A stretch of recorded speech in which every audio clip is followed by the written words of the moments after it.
Top developments that we are tracking in the morning, wherein the Delhi's Deputy CM Manish Sisodia has been sent to 5 days in CBI custody after the agency sought his remand for custodial interrogation. The Times now has accessed a copy of order pronounced by the court, and here are some of the submissions made by the CBI that were recounted in the verdict. Now, the Aam Aadmi Party has called the arrest a witch hunt by the Modi government. They also asked why the action was reserved for political opponents when businessmen and political aides of the BJP were given a free run.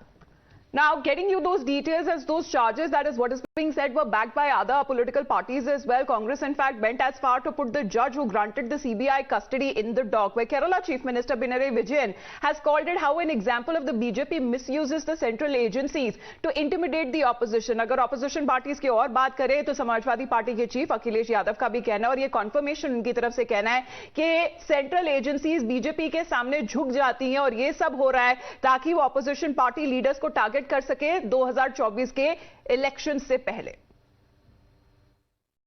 पूरा देश इस बात को आज सोच रहा है कि आज अगर अडानी देश के प्रधानमंत्री नरेंद्र मोदी के दोस्त नहीं होते तो जांच अडानी की भी आज हो रही होती, सीबीआई भी चल रही होती, ईडी भी चल रही होती, सारी एजेंसियां भी अडानी के खिलाफ चल रही होती। मनीष सिसोदिया की सिर्फ एक कमजोरी है कि वो अरविंद केजरीवाल के दोस्त हैं। जांच से तो इस देश का प्रधानमंत्री घबरा रहा है। जब पार्लियामेंट के अंदर सारे सवालों के आने के बाद ज्वाइंट पार्लियामेंट्री कमेटी से जांच कराने की मांग आई, प्रधानमंत्री ने लोकसभा के अंदर भी बोला, राज्यसभा के अंदर बोला,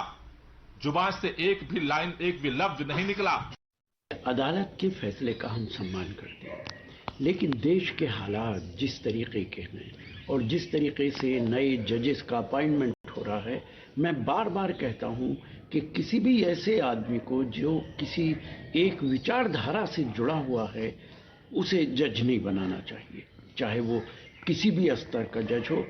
जो भी फैसला हुआ है उसका हम सम्मान करते हैं, लेकिन हम देखते हैं कि विपक्ष के नेताओं के साथ किस तरीके का सलूक हो रहा है। कि एक बहुत महत्वपूर्ण अहम फैसला सीबीआई कोर्ट द्वारा दिया गया है,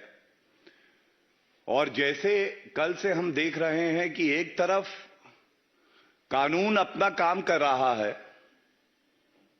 जो जांच एजेंसी हैं वो ईमानदारी से भ्रष्टाचारियों को कानून के तहत कार्रवाई करती हैं, और अराजक अपराध पार्टी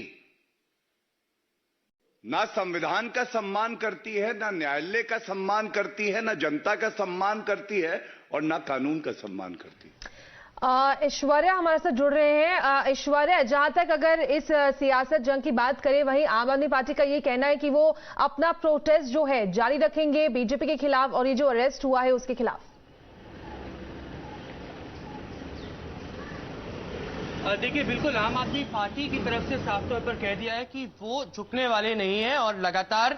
मनीष सिसोदिया की गिरफ्तारी के खिलाफ प्रोटेस्ट जारी रखेंगे। एक और बात आम आदमी पार्टी ने साफ कही है कि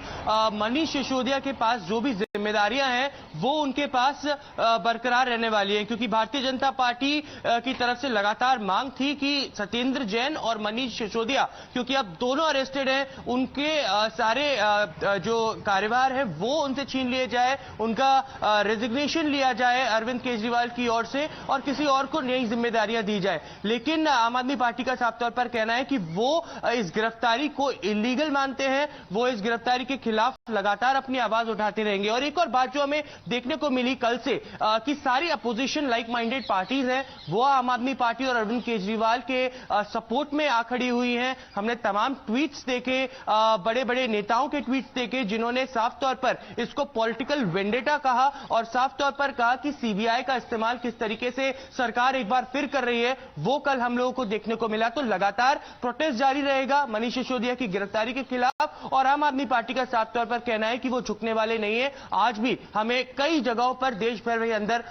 मनीष सिसोदिया की गिरफ्तारी के खिलाफ प्रोटेस्ट देखने को मिल सकता है। जी, अगर आप प्रोटेस्ट के बारे में बात कर रहे थे ऐश्वर्या, तो ऐसा ही नहीं था कि सिर्फ दिल्ली में प्रोटेस्ट देखी गई हो। जहां जहां आम आदमी पार्टी के फुटप्रिंट्स है वहां देखा गया था कि प्रोटेस्ट इस अरेस्ट के खिलाफ हुए जा रहे हैं, और आम आदमी पार्टी बजाय एक्सप्लेनेशन देने की कि आखिरकार ये केस कहा क्या है, उसके पीछे इसका बैकग्राउंड क्या है, वो बार बार कट्टर ईमानदार का टैग देने में लगी हुई थी मनीष सिसोदिया को। बिल्कुल, बीजेपी की ओर से साफ तौर पर यह भी कहा गया कि